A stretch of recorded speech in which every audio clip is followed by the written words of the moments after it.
খবর, কম সময়ে সব খবর একসাথে। খবরটা খুব বড় করে বলবো না, কিন্তু যতখানি বলবো তাতে করে আপনি জেনে যেতে পারবেন আজ কোথায় কি হলো। নিয়মিত এই আয়োজনে স্বাগত জানাচ্ছি আপনাদের সবাইকে। আমি শাওন দত্ত। দুর্নীতিতে সম্পৃক্ততার অভিযোগে বাংলাদেশের সাবেক সেনাপ্রধান জেনারেল আজিজ আহমেদের উপর নিষেধাজ্ঞা দিল যুক্তরাষ্ট্র। স্থানীয় সময় রোববার পররাষ্ট্র দপ্তরের ওয়েবসাইটে এই বিষয়ক বিবৃতি প্রকাশ করে যুক্তরাষ্ট্র। তাতে আজিজ আহমেদ এবং তার পরিবারের সদস্যদের যুক্তরাষ্ট্রে প্রবেশের উপর কড়াকড়ি আরোপ করা হয়েছে। মার্কিন পররাষ্ট্র দপ্তরের মুখপাত্র ম্যাথিউ মিলার ওই বিবৃতিতে বলেন, উল্লেখযোগ্য দুর্নীতিতে সাবেক সেনাপ্রধান আজিজ আহমেদের সম্পৃক্ততার প্রমাণ মিলেছে। তার কার্যকলাপ বাংলাদেশে গণতান্ত্রিক প্রতিষ্ঠানগুলোর দুর্বলতা এবং সরকারি প্রতিষ্ঠান ও প্রক্রিয়ার উপর জনসাধারণের আস্থার অভাবের কারণ হয়ে দাঁড়িয়েছে। সেই কারণেই foreign operation and related programs appropriations অ্যাক্টের 7031C ধারা অনুযায়ী তার উপর নিষেধাজ্ঞা আরোপ করেছে মার্কিন পররাষ্ট্র দপ্তর। শাস্তি পাওয়ার মতো কোনো অপরাধ করেননি বলে দাবি করেছেন সাবেক সেনাপ্রধান জেনারেল আজিজ আহমেদ। যমুনা টেলিভিশনকে দেয়া একান্ত সাক্ষাৎকারে তিনি দাবি করেন, ভাইদেরকে সম্পদশালী করতে কখনোই ক্ষমতার অপব্যবহার করেননি। নিষেধাজ্ঞার বিষয়ে তিনি চ্যালেঞ্জ সুরে বলেন, অভিযোগ প্রমাণ করুক যুক্তরাষ্ট্র। সেনাবাহিনীর যন্ত্র ক্রয়ে যে দুর্নীতির কথা বলা হয়েছে এর সঙ্গেও নিজে জড়িত নন বলে জোর দাবি করেন আজিজ আহমেদ। কথা বলবো যে এটা সত্যি আমি অবাক হয়েছি। এখন আমি ইউনিফর্মের বাইরে কেউ যদি প্রমাণ করতে পারে আমি বিজিবি থাকা অবস্থায় বা সেনাপ্রধান হিসাবে চাকরিকালীন সময় আমি আমার কোনো ভাইকে বা নিকট আত্মীয় কাউকে আমি কোনো কন্ট্রাক্ট দিয়েছি, এটা যদি প্রমাণ করতে পারে আমি যে কোনো কনসিকুয়েন্স মেনে নিতে প্রস্তুত আছি। আমি দেইনি, আমি তো বলেছি তারা দেখ, তার প্রমাণ দেখ আমি কোথায় হলো যে আমি কোন কন্ট্রাক্টটা আমার ভাইদেরকে দিয়েছি, এটা প্রমাণটা দেখ তারা।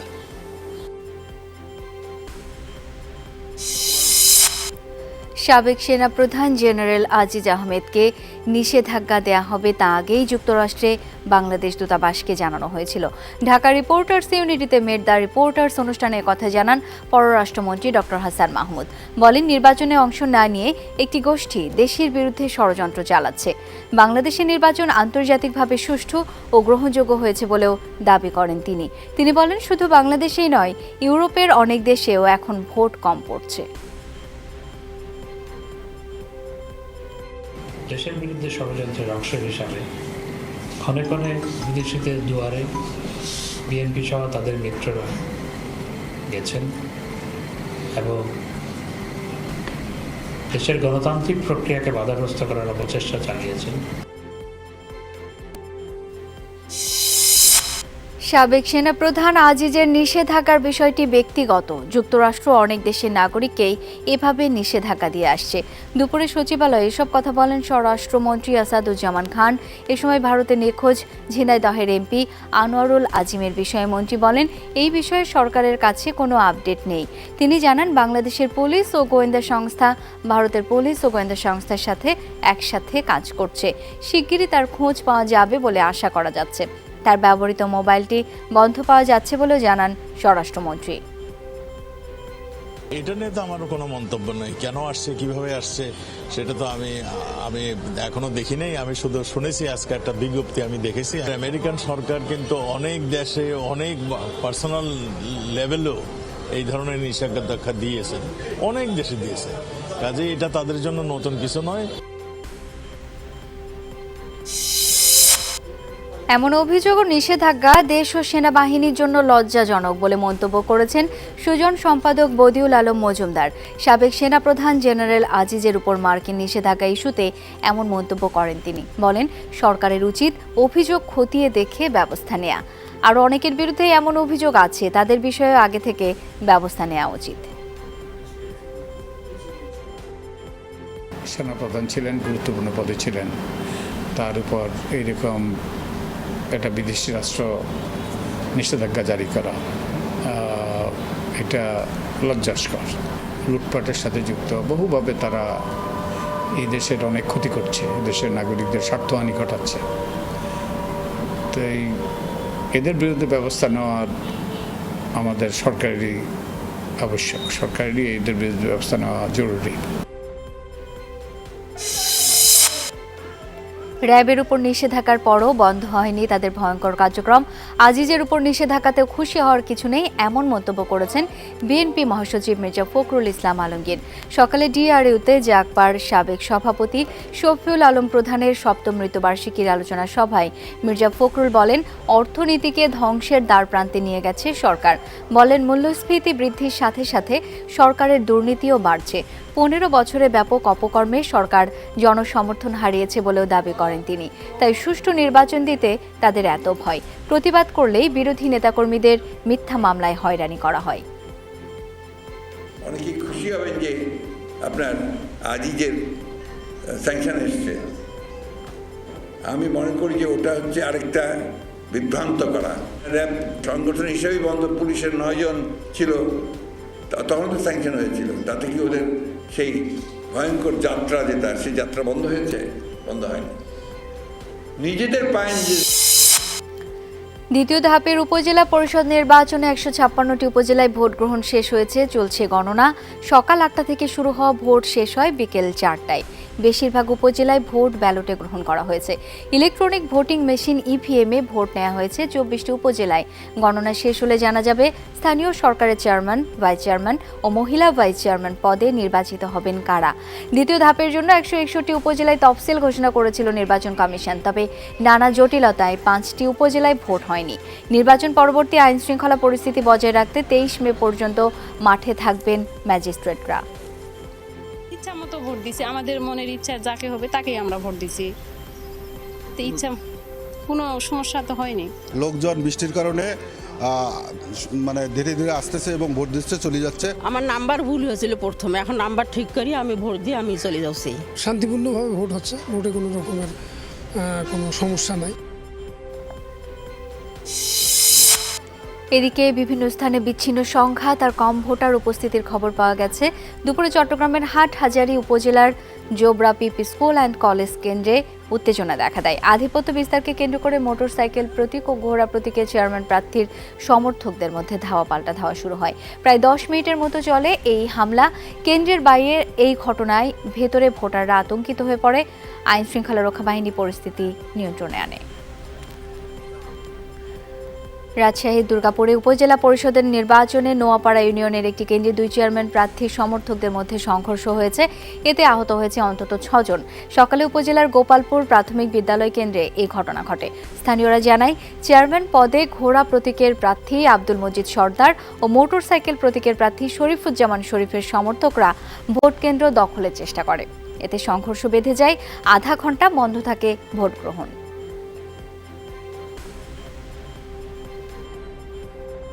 যেমন সাইডে হচ্ছি অমনি ওই পাশ থেকে একজনের মাঝে ধাক্কা আসে, তখন আমি চেয়ারের মধ্যে হুড়মুড়কে পড়ে গেছি। তখন ওটি 4-5 জন আসে একটা কি বেড়েছে, বাড়ার পরে এটি বাড়ি আসের বাড়ি আমার মাথা ফাটে গেছে।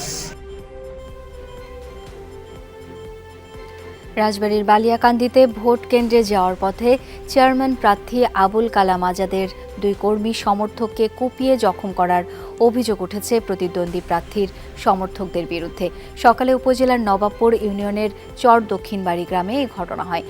আহত হয় ইউপি সদস্য আবু সাইদ ও আক্কাস আলী। পরে তাদের উদ্ধার করে হাসপাতালে পাঠায় স্থানীয়রা।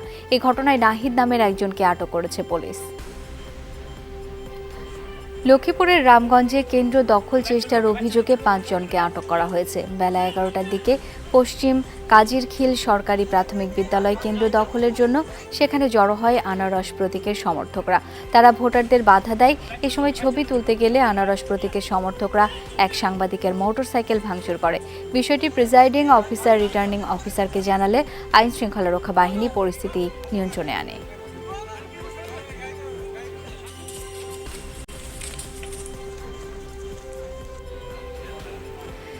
এদিকে 2 চেয়ারম্যান প্রার্থী সমর্থকদের মধ্যে সংঘর্ষে কক্সবাজারে ছুরির আঘাতে প্রাণ গেছে একজনের।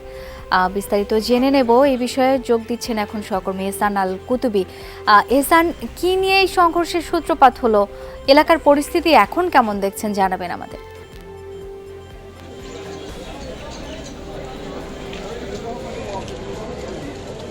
সকাল 8টা থেকে ভোট গ্রহণের পর থেকে এখন 4টার এখন 5টা বেজে 6টায় বাজতে 6টা পার হলো।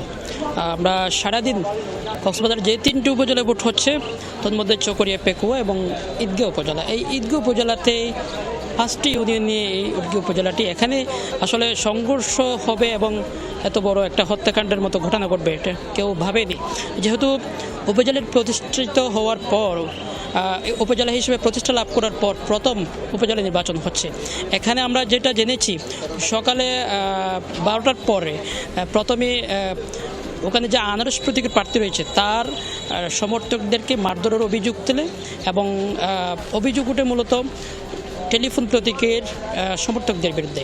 সেটার পরে তারা বেশ কিছু কেন্দ্র থেকে তাদের সমর্থকদের মারধর এবং এজেন্টদের বের করে দেওয়া সহ বিভিন্ন অভিযোগের পরে তারা সড়ক অবরোধ করে এবং পরে আমরা বিকালে যেটা পেলাম সেটা হচ্ছে টেলিফোন প্রতীকের এক সমর্থককে ছুরিকাঘাত করেছে অপর একজন প্রার্থী, চেয়ারম্যান প্রার্থী, আনারস প্রতীকের প্রার্থী, তার সমর্থকদের বিরুদ্ধে অভিযোগটা আসে এবং শেষ পর্যন্ত এটি নিয়ে ইতিমধ্যে হাসপাতালে রয়েছে মরদেহটি, আমরা যেটা শেষ পর্যন্ত খবর পেয়েছি। তবে কোনো সংঘাতময় পরিস্থিতি এখন নেই, তবে থমথমে রয়েছে অবস্থা।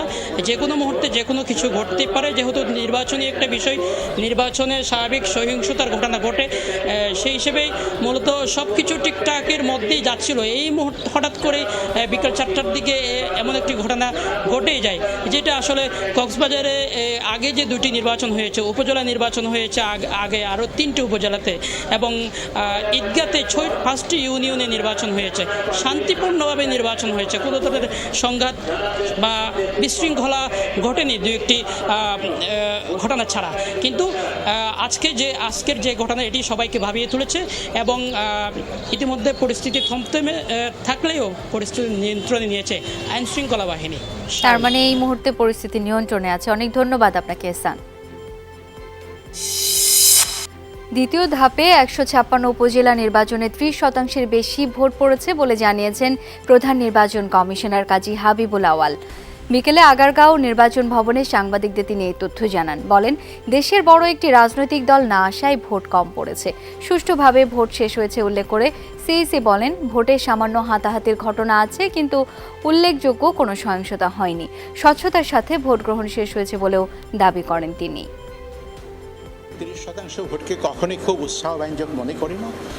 একটা বড় প্রধানতম কারণ হতে পারে দেশের একটা বড় রাজনৈতিক দল তারা প্রকাশ্যে এবং ঘোষণা দিয়ে ভোট বর্জন করেছে এবং জনগণকে ভোট প্রদানেও নিরুৎসাহিত করেছে। আমাদের ভোট নিয়ে কোনো সংকট নেই, সংকটটি হচ্ছে রাজনীতিতে। প্রেসিডেন্ট ইব্রাহিম রইসি, তার পররাষ্ট্রমন্ত্রী এবং শীর্ষ ব্যক্তিত্বদের মৃত্যুতে ইরান জুড়ে চলছে মাতম। সড়কে নেমেছেন লাখ লাখ ইরানি, করছেন আহাজারি। বিভিন্ন জায়গায় চলছে বিশেষ দোয়া ও প্রার্থনা। এদিকে রাষ্ট্রীয়ভাবে ইরান জুড়ে পালিত হচ্ছে 5 দিনের শোক।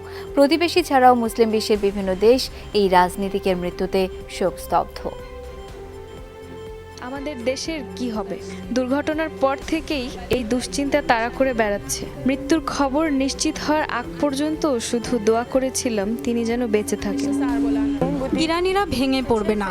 তিনি ইরানের প্রথম শহীদ প্রেসিডেন্ট নন, আগেও এমন নায়কদের হারিয়েছে। এই পরিস্থিতির অভিজ্ঞতা আছে ইরানের। এই ঘটনা আমাদের আরো সুদৃঢ় করবে। পুরো ইরানের মানুষ শোকাহত। তিনি দেশের প্রেসিডেন্ট ছিলেন। আমরা এমন একজন রাষ্ট্রপ্রধানকে হারিয়েছি যিনি দেশের হয়ে নিরলসভাবে কাজ করে যাচ্ছিলেন।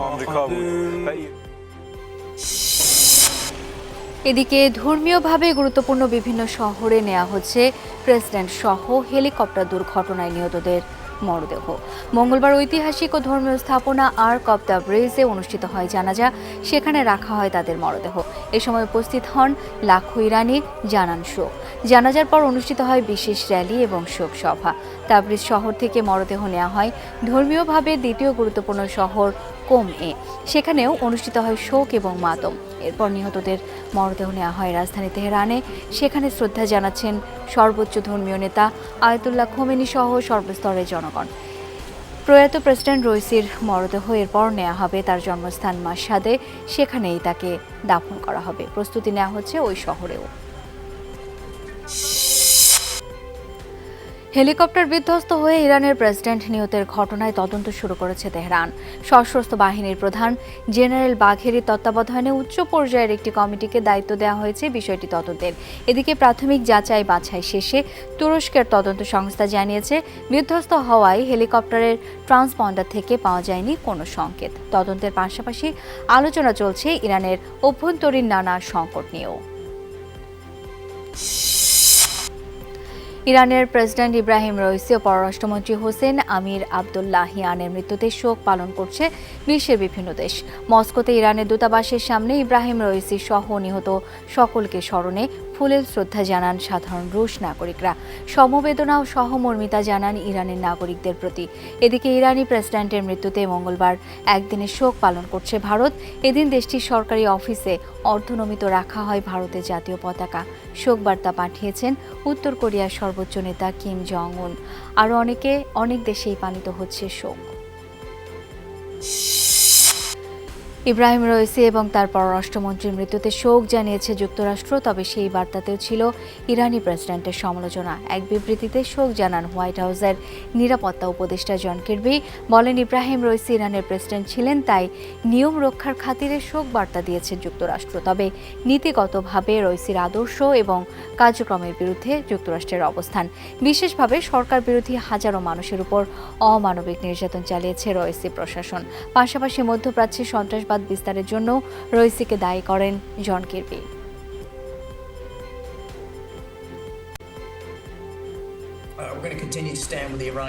হাজারো মানুষের রক্তের দাগ লেগে রয়েছে রইসির হাতে। যারাই তার প্রশাসনের বিরুদ্ধে গেছে তাদের উপরই ধরপাকড় চালানো হয়েছে। তা সত্ত্বেও আমরা শোক প্রকাশ করছি, কারণ শোক জানানোটা নিয়মতান্ত্রিক একটি বিষয়। জানাবো বিশ্বকাপের প্রস্তুতির খবর। প্রথমবার যে কোনো ফরম্যাটের ক্রিকেটে যুক্তরাষ্ট্রের মুখোমুখি হচ্ছে বাংলাদেশ ক্রিকেট দল। টেক্সাসের গ্র্যান্ড প্রেরি স্টেডিয়ামে 3 ম্যাচের টি-20 সিরিজের আজ প্রথম ম্যাচ। খেলা শুরু হবে বাংলাদেশ সময় রাত 9টায়।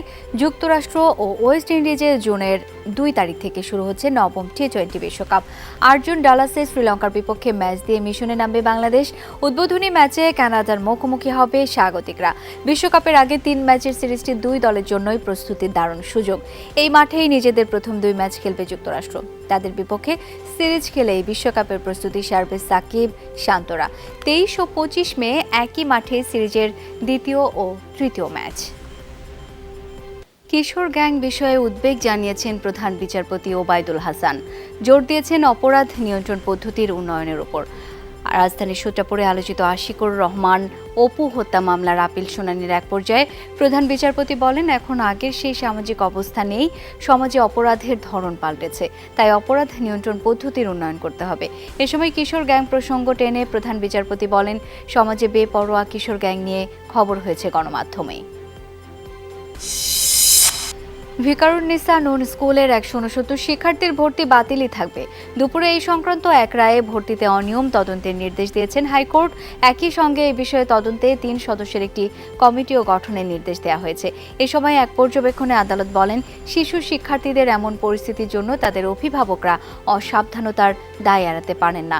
গত 14 জানুয়ারি ভিকারুন্নিসায় ভর্তি নিয়ে বয়সের নিয়ম না মানার অভিযোগ আনেন প্রথম শ্রেণীতে ভর্তি ইচ্ছুক 2 শিক্ষার্থীর মা। অভিভাবকদের অভিযোগ, ভিকারুন্নিসা স্কুল অ্যান্ড কলেজ এবং মাধ্যমিক ও উচ্চশিক্ষা অধিদপ্তরের নির্দেশনা মেনেই ভর্তির সব কার্যক্রম শেষ হয়েছিল। গত 6 মার্চ পর্যন্ত ক্লাসও করে শিক্ষার্থীরা। এরপরে 2015 ও 2016 সালে জন্মগ্রহণ করা 169 ছাত্রীর ভর্তি বাতিল করার রায় দেন আদালত।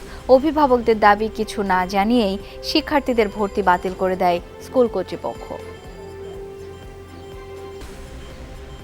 এজ লিমিটের বাইরে যাদের ভর্তি, সেটা যে চ্যালেঞ্জ করেছিলাম সেটা বহাল থাকলো, অর্থাৎ তাদের ভর্তিটা বাতিল হয়ে গেল এবং ওয়েটিং থেকে ফিল আপ করার জন্য নির্দেশনা দিল। এরা যদি কোনো জালিয়াতির সাথে সম্পৃক্ত থাকে তাইলে এদের কোনো অধিকার নাই এই স্কুলে পড়ার বা এই ভর্তি বাতিল যথার্থ।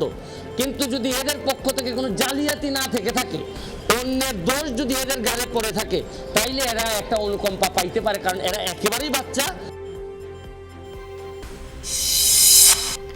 সাবেক সেনাপ্রধান জেনারেল আজিজ আহমেদের বিরুদ্ধে মার্কিন যুক্তরাষ্ট্র যে নিষেধাজ্ঞা দিয়েছে তা ভিসা নীতির প্রয়োগ নয় বলে দাবি করেছেন আওয়ামী লীগ সাধারণ সম্পাদক ওবায়দুল কাদের। বিকেলে ধানমন্ডিতে দলীয় সভাপতির রাজনৈতিক কার্যালয়ে সংবাদ সম্মেলনে তিনি এই দাবি করেন। বলেন, তার নিষেধাজ্ঞার বিষয়টি বাংলাদেশের মিশনকে আগে অবহিত করা হয়েছিল। এ সময় তিনি বলেন, সংঘাত সংঘর্ষের কথা বলা হলেও উপজেলা পরিষদের 2টি ধাপে নির্বাচনে তেমন কোনো হতাহত নেই। রক্তপাত ছাড়া বিএনপির সময় কোনো স্থানীয় সরকার নির্বাচন বাংলাদেশে হয়নি বলেও দাবি করেন ওবায়দুল কাদের।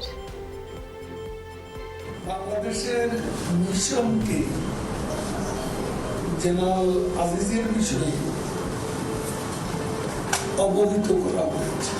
জেনারেল আজিজের বিরুদ্ধে আসলে যে ব্যবস্থা নেওয়া হয়েছে এটা কোনো ইম্পোজ করানো বিষয়নীতি, ওখানে অ্যাপ্রোপ্রিয়েশন একটা আইন আছে, সে আইনের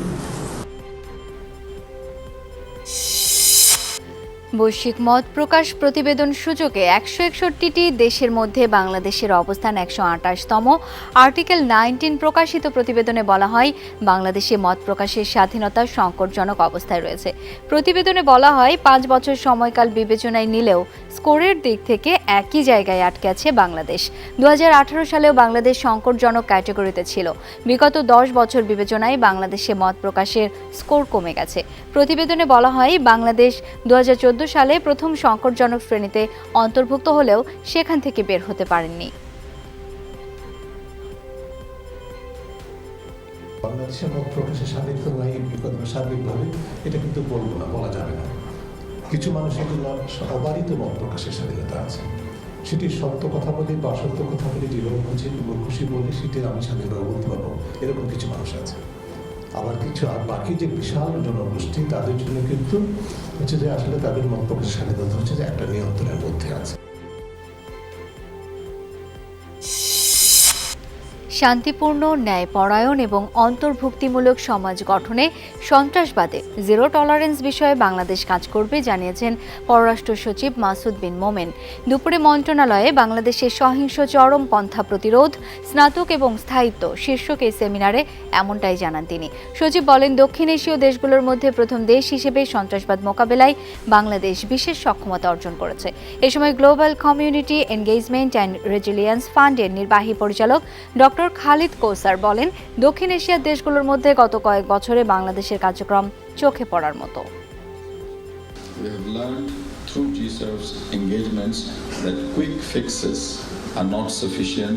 Instead, what we need are long-term, sustainable innovations and solutions to address the root causes of violent extremism so that the communities themselves can act as vanguards and first responders to complement the work of the state apparatus and the law enforcement agencies.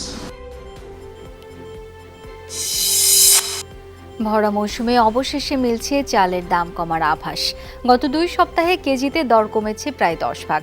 ব্যবসায়ীদের দাবি, মিলগেটে দর কমেছে, যার প্রভাব পড়েছে পাইকারি ও খুচরা পর্যায়ে। যদিও খুশি নন ক্রেতারা, দাবি মানের দোহাই দিয়ে একই চালের কয়েক ধরনের দাম হাঁকছেন ব্যবসায়ীরা।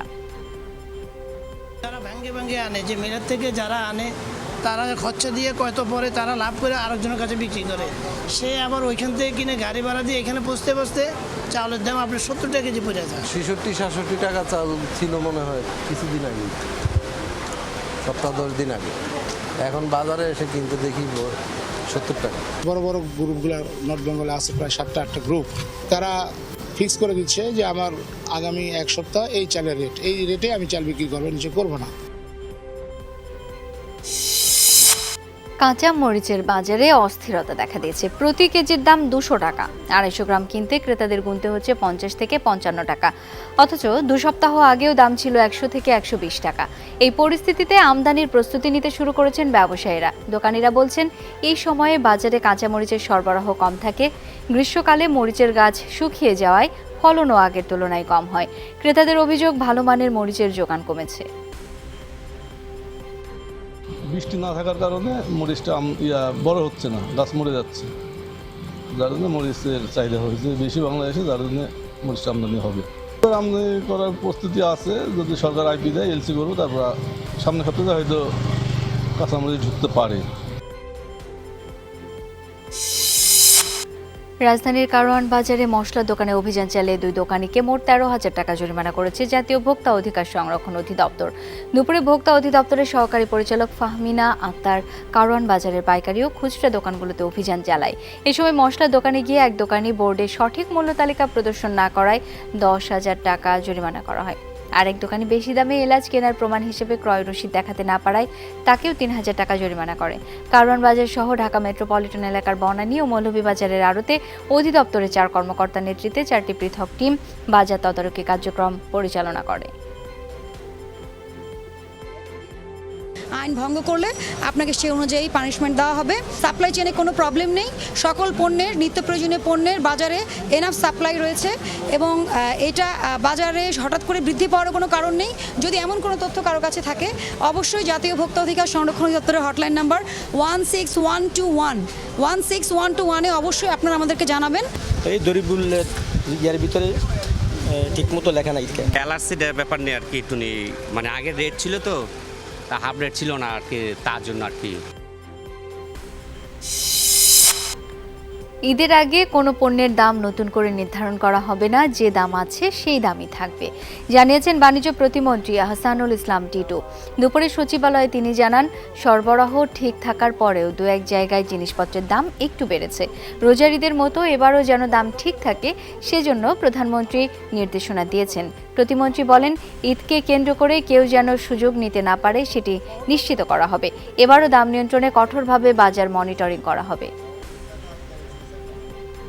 যেন আমাদের সাধারণ ভোক্তা এবং ক্রেতারা কোনো রকমভাবে কোনো অসুবিধায় না পড়ে এবং ন্যায্য মূল্যে জিনিসগুলি পায়, সেই জন্যই উনি আমাদেরকে দিক নির্দেশনা দিয়েছে এবং আমরা বাজারের সব মনিটরিংগুলি আবার সচল করব, যাতে কোনোভাবেই সামনে ঈদকে কেন্দ্র করে কোনোভাবেই কেউ বাজারে কোনো রকম সুযোগ সুবিধা নেওয়ার চেষ্টা না করতে পারে। আর গোমরা মুখে নয়, এবার থেকে হাসি মুখে দেখা দেবেন লিটন দাস। সেই সাথে অফ ফর্ম কাটিয়ে হাসাবেন নিজের ব্যাটকেও, জানিয়েছেন তিনি নিজেই। বললেন, ভয় ডরহীন ক্রিকেট খেলতে পারলে বিশ্বকাপে ভালো সুযোগ আছে বাংলাদেশের। প্রশংসা করেছেন নাজমুল হোসেন শান্তর অধিনায়কত্বের। তবে নিজের সামর্থ্য অনুযায়ী পারফর্ম করতে না পারার আক্ষেপ সঙ্গী এই উইকেট রক্ষক ব্যাটারের। খারাপ সময় স্ত্রী সঞ্চিতা দাস তাকে সহায়তা করেছেন বলে জানালেন লিটন। জানি আমি কতটা জলি মাইন্ডেড। অনেক সময় হয় যে আমি মাঠে থাকলে হয়তো বা অন্যরকম ফেস শো হয় আমার। আমি চেষ্টা করবো নেক্সট টাইম থেকে হাসার জন্য, মানুষ খুশি হয়। ফর্মের তুঙ্গে থাকা তাসকিন আহমেদ দল পেয়েছেন শ্রীলঙ্কান প্রিমিয়ার লিগে। $50,000 ছিল তার ভিত্তিমূল্য। আর কোনো বিডার না থাকায় এই মূল্যে কলম্বো স্ট্রাইকার্স পেয়ে গেছে তাকে। বাংলাদেশে এই পেসারের নাম উঠেছিল পেস বোলারদের ক্যাটাগরিতে, সেখানে দল পেয়ে যান তাসকিন। এর আগে একাধিকবার ফ্র্যাঞ্চাইজি লিগে খেলার সুযোগ পেয়েছিলেন বাংলাদেশের পেসার, তবে জাতীয় দলের ব্যস্ত সূচির কারণে বেশিরভাগ সময়ে হতাশ হতে হয়েছিল তাসকিনকে। তাসকিন আহমেদ দল পেলেও অবিকৃতই থেকে গেছেন লিটন দাস, মুশফিকুর রহিম, তামিম ইকবাল, তাওহিদ হৃদয়, শরীফুল ইসলামরা। লঙ্কান প্রিমিয়ার লিগের এবারের নিলামে প্রথম বাংলাদেশি হিসেবে নাম উঠেছিল লিটন দাসের। $30,000 নাম উঠেছিল লিটনের। তবে বাংলাদেশের এই উইকেট রক্ষককে নিতে আগ্রহ দেখায়নি কোনো দলই। আইপিএলে প্রথম কোয়ালিফায়ারে আজ মুখোমুখি হবে শীর্ষে থাকা 2 দল, কলকাতা নাইট রাইডার্স এবং সানরাইজার্স হায়দ্রাবাদ। বাংলাদেশ সময় রাত 8টায় শুরু হবে ম্যাচ। জয়ী দল সরাসরি চলে যাবে 26 তারিখের ফাইনালে, আর পরাজিত দল খেলবে দ্বিতীয় কোয়ালিফায়ার। তবে এমন গুরুত্বপূর্ণ ম্যাচের আগে চোখ রাঙাচ্ছে বৃষ্টি।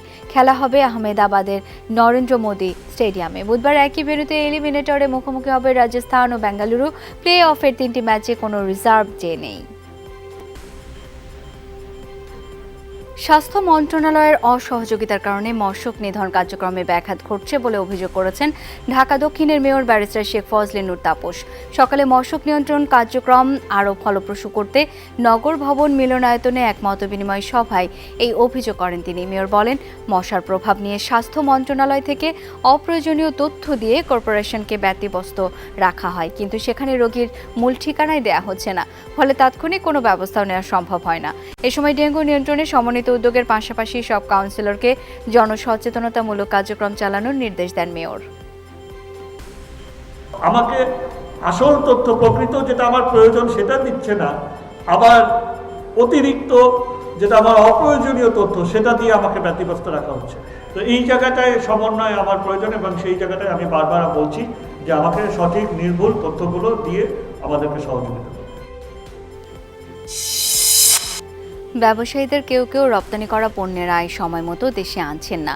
এজন্য বাংলাদেশ ব্যাংক থেকে বলা হয়েছিল রপ্তানি আয় যখনই দেশে আসুক না কেন ওই সময়ের ডলারের দাম অনুযায়ী মূল্য পাবেন রপ্তানিকারক।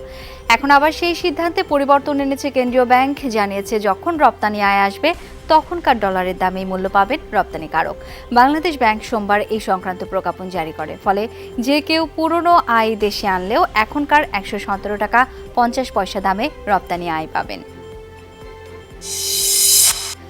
আগামী জুন মাসের মধ্যে ঋণ খেলাপিদের তালিকা প্রকাশ করার দাবি জানিয়েছেন গণসংহতি আন্দোলনের প্রধান সমন্বয়কারী জোনায়েদ সাকি। চলতি অর্থ বছরের মধ্যে সব ঋণ খেলাপিদের তালিকা প্রকাশ না করা হলে বিপুল জনশক্তি নিয়ে বাংলাদেশ ব্যাংক ঘেরাও করারও হুঁশিয়ারি দেন তিনি। দুপুরে রাজধানীর মতিঝিলে বাংলাদেশ ব্যাংকের পূর্ণ স্বায়ত্তশাসন ও জবাবদিহির দাবিতে আয়োজিত এক সমাবেশে তিনি এসব কথা বলেন। এ সময় তিনি বলেন, বাংলাদেশ ব্যাংক একটি বিশেষ নিরাপত্তা ব্যবস্থার অধীনে পরিচালিত প্রতিষ্ঠান। এজন্য বাইরে থেকে নিরাপত্তা দেয়া হলেও ভেতর থেকে টাকা লুটপাট আর অর্থ পাচার হয়ে যাচ্ছে। তার অভিযোগ, জনগণের টাকার নিরাপত্তায় নিয়োজিত স্বশাসিত ব্যাংকটি এখন রাজনৈতিক নির্দেশনায় পরিচালিত প্রতিষ্ঠান হয়ে গেছে। 15 বছরের ব্যবধানে খেলাপি ঋণের পরিমাণ 1,56,000 কোটি টাকায় দাঁড়িয়েছে বলেও অভিযোগ করেন তিনি।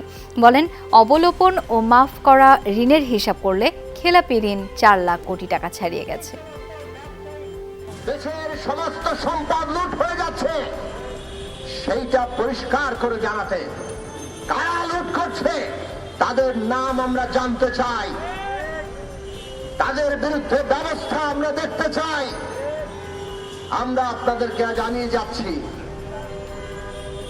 যদি আপনারা সেই ব্যবস্থা না করেন আমরা আবার আসব। মাগুরায় নিজ বাড়ির উঠান থেকে এক ব্যক্তির মরদেহ উদ্ধার করা হয়েছে। এই ঘটনায় 2 জনকে আটক করেছে পুলিশ। সকালে সদর উপজেলার বড়খড়ি এলাকা থেকে মরদেহটি উদ্ধার করা হয়। পুলিশ জানায়, সকালে বাড়ির লোকজন উঠানে হাফিজার লস্করের মরদেহ পড়ে থাকতে দেখে। খবর পেয়ে ঘটনাস্থলে যায় পুলিশ। ধারণা করা হচ্ছে পরকীয়া সম্পর্কের জেরে তাকে হত্যার পর মরদেহ ফেলে রাখা হয়েছে। জড়িত সন্দেহে 2 জনকে আটক করে পুলিশ। এছাড়া মরদেহ ময়নাতদন্তের জন্য মাগুরা 250 শয্যা হাসপাতালে পাঠানো হয়েছে। সামাজিক দলাদলি যে বিষয়টা, যেটা এই ইউনিয়নে আছে, এবং আরেকটা বিষয় হচ্ছে পরকীয়ার বিষয় হচ্ছে এলাকার, দুইটা বিষয় নিয়ে আগাচ্ছি এবং পরকীয়ার বিষয় নিয়ে এগিয়ে আমরা 2 জনকে আপাতত হেফাজতে নিয়েছি। মোটর সাইকেল চালানোর নেশায় কাল হলো 2 বন্ধুর। মা বাবার নিষেধ উপেক্ষা করেই রাতে বেরিয়েছিল, ফিরল 2 জনের নিথর দেহ। কক্সবাজারের চকরিয়ায় সদ্য কৈশোর উত্তীর্ণ 2 তরুণের মর্মান্তিক মৃত্যু কাঁদাচ্ছে এলাকার সবাইকে, থামছে না পরিবারের আহাজারি। রোববার রাতে মোটর সাইকেলের পেছনে বন্ধু আব্দুল্লাহকে বসিয়ে ঘুরতে বেরিয়েছিলেন। চট্টগ্রাম কক্সবাজার মহাসড়কের মাতামুহুরী ব্রিজের উপরে জিপের সাথে মুখোমুখি সংঘর্ষে প্রাণ যায় 2 জনেরই। মোটরসাইকেল না নিবার জন্য পরিবার থেকে ওর মা আব্বা খুব নিষেধ করছে, ও কথা মানে নাই। আল্লাহর হুকুম, গাড়ি মোটরসাইকেল অ্যাক্সিডেন্ট হয়ে গেছে, আল্লাহর হুকুম উনি মারা গেছে। ওর মুখে তুই তো গাড়ি আইটিতে অ্যাক্সিডেন্ট হাতের দুর্ঘটনা মায়ের অ্যাক্সিডেন্ট মারে মারা গিয়ে। ছেলের কথা আমরা বলতে পারি না, চলে তার বাবা কিছু বলতে পারবে না। আর্মড ফোর্সেস মেডিকেল কলেজের 17তম কাউন্সিল অব দ্য কলেজ সভা অনুষ্ঠিত হয়েছে। সকালে সেনাপ্রধান জেনারেল SM শফিউদ্দিন আহমেদের সভাপতিত্বে এই সভার অনুষ্ঠিত হয়। সভায় আর্মড ফোর্সেস মেডিকেল কলেজ পরিচালনা সংক্রান্ত বিভিন্ন গুরুত্বপূর্ণ সিদ্ধান্ত নেওয়া হয়। এই সভায় উপস্থিত ছিলেন প্রতিরক্ষা, অর্থ, শিক্ষা ও স্বাস্থ্য মন্ত্রণালয়ের ঊর্ধ্বতন কর্মকর্তারাও। এছাড়াও সেনা, নৌ ও বিমান বাহিনীর ঊর্ধ্বতন কর্মকর্তা সহ অন্যান্য প্রতিনিধিরাও উপস্থিত ছিলেন। 1999 সালে 56 জন মেডিকেল ক্যাডেট নিয়ে ঢাকা বিশ্ববিদ্যালয়ের অধিভুক্ত আর্মড ফোর্সেস মেডিকেল কলেজের যাত্রা শুরু হয়। বর্তমানে 6টি শিক্ষাবর্ষে কলেজে মোট 763 জন ক্যাডেট অধ্যয়নরত আছে। এসএমই মেলাতে বাড়ছে ক্রেতাদের ভিড়। আয়োজকরা জানিয়েছেন দেশের বিভিন্ন স্থান থেকে পাইকাররাও এসেছেন। পণ্যের মান যাচাই বাছাই করছে। রাজধানীর বঙ্গবন্ধু আন্তর্জাতিক সম্মেলন কেন্দ্রে এসএমই ফাউন্ডেশনের উদ্যোগে এই মেলার আয়োজন করা হয়। প্রতিদিন সকাল 10টা থেকে রাত 9টা পর্যন্ত মেলা প্রাঙ্গণ দর্শনার্থীদের জন্য উন্মুক্ত। মেলা চলবে 25 মে পর্যন্ত। এবারের মেলায় অংশ নিয়েছে 350-র বেশি ক্ষুদ্র ও মাঝারি শিল্প প্রতিষ্ঠান, যাদের 60% নারী উদ্যোক্তা। এছাড়া 30টি ব্যাংক, 15টি সরকারি বেসরকারি সংস্থা, 5টি বিশ্ববিদ্যালয়, বিজনেস ক্লাব সহ আরও প্রায় 50টি উদ্যোক্তা সেবা প্রদানকারী প্রতিষ্ঠান মেলায় অংশ নিয়েছে। এসএমই ফাউন্ডেশনের কার্যক্রম তুলে ধরার লক্ষ্যে এসএমই ফাউন্ডেশনের একটি সেক্রেটারিয়েট রয়েছে। প্রতিষ্ঠা করা হয়েছে একটি মিডিয়া সেন্টার। আমি কিনেছি সবই দেশীয়।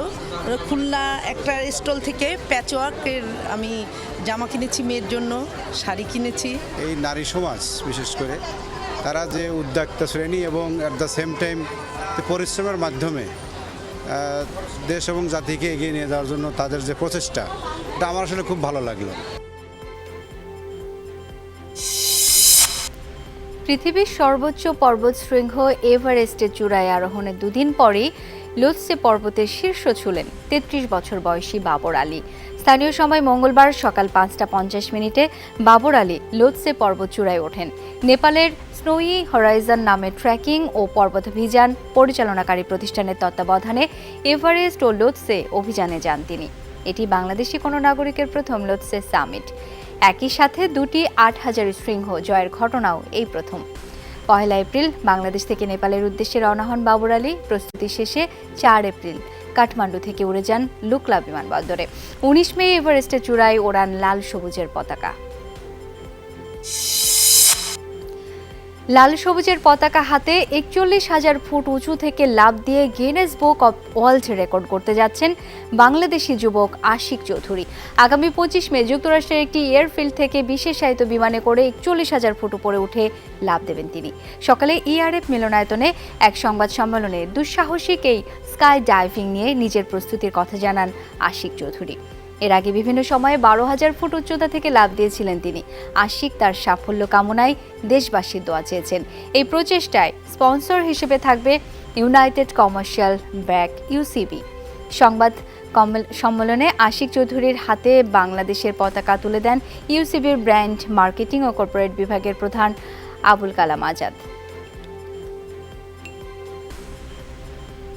কি রেকর্ড ভাঙতে পারে? একটা হচ্ছে highest ever sky dive with a flag, greatest distance free fall with a flag. So যে প্ল্যানটা হচ্ছে যে আমরা 41-এর উপর থেকে এক্সিট করব। আমি একটা স্পেশাল এয়ারক্রাফট নিয়ে যাচ্ছি, যেই কারণে অ্যাকচুয়ালি জাম্পটা হচ্ছে আমেরিকায়। পররাষ্ট্রমন্ত্রী ডক্টর হাসান মাহমুদের সঙ্গে বৈঠক করেছেন অস্ট্রেলিয়ার পররাষ্ট্রমন্ত্রী পেনি ওং। রাষ্ট্রীয় অতিথি ভবন পদ্মায় বিকালে বৈঠক অনুষ্ঠিত হয়। বৈঠকে দ্বিপাক্ষিক বিভিন্ন বিষয়ে আলোচনা হয়েছে। সম্পর্ক আরও এগিয়ে নেওয়ার পাশাপাশি আঞ্চলিক ও বৈশ্বিক নিরাপত্তা ইস্যুতে জোর দেন পেনি ওং। এর আগে বেলা 11:30টার পর দুদিনের সফরে ঢাকায় পৌঁছান অস্ট্রেলিয়ার পররাষ্ট্রমন্ত্রী। হজরত শাহজালাল আন্তর্জাতিক বিমানবন্দরে তাকে স্বাগত জানান পররাষ্ট্র মন্ত্রণালয়ের মেরিটাইম অ্যাফেয়ার্স সচিব অবসরপ্রাপ্ত রিয়ার অ্যাডমিরাল মোহাম্মদ খুরশেদ আলম। পরে বিকেলে গণভবনে প্রধানমন্ত্রী শেখ হাসিনার সঙ্গে সৌজন্য সাক্ষাৎ করেন অস্ট্রেলিয়ার পররাষ্ট্রমন্ত্রী পেনি ওং। 3 দশকের মধ্যে অস্ট্রেলিয়ান কোনো পররাষ্ট্রমন্ত্রী দ্বিপক্ষীয় সফরে বাংলাদেশে এলেন। আন্দোলনের নতুন কর্মসূচি ঘোষণা করল 71-এর ঘাতক দালাল নির্মূল কমিটি। সকালে জাতীয় প্রেস ক্লাবে হয় এই বিষয়ক সংবাদ সম্মেলন। এ সময় সংগঠনের নতুন কমিটিকে পরিচয় করিয়ে দেন সভাপতি শাহরিয়ার কবির। তিনি বলেন 71-এর ঘাতক দালাল নির্মূল কমিটির আগামীর আন্দোলন সংগ্রাম পরিচালনা করবে মুক্তিযুদ্ধ উত্তর বাংলাদেশের 2য় ও 3য় প্রজন্ম। অপেক্ষাকৃত তরুণ নেতৃত্বে মৌলবাদ ও সাম্প্রদায়িকতার বিরুদ্ধে আন্দোলন আরও বেগবান করা হবে। তিনি জানান এই লক্ষ্যে কমিটিকে ঢেলে সাজানো হয়েছে।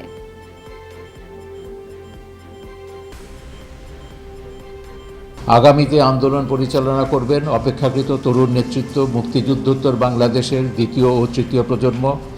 আমাদের প্রজন্মের 2জনকে শুধু নতুন কমিটিতে রেখে যাচ্ছি তাদের প্রজ্ঞা, সাহস ও সাংগঠনিক অভিজ্ঞতায় নতুন নেতৃত্বকে সমৃদ্ধ করবার জন্য।